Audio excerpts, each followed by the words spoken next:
Hi everybody, it's Tiki at Park City, and I'm here to show you how fast and easy it is to mobile deposit a check using our mobile app. It is faster than making a piece of toast. Alright, so I have my mobile app already loaded up. I'm going to click this little camera that says deposit at the bottom. Right here it tells you exactly how to sign it, so we'll do that now. I'm going to tear off the stub because we only need a picture of the check.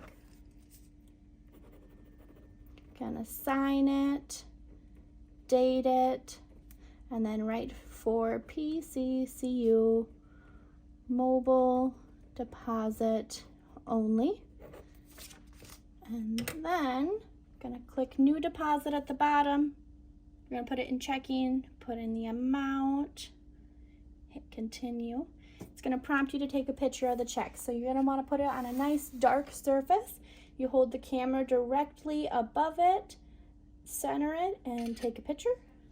Here we have, and we'll accept it. Next, we're going to do the back side. Hold the camera directly over, and then we're going to accept that one and submit. And success. So we are done. And our toast is still toasting, it looks like. There we go.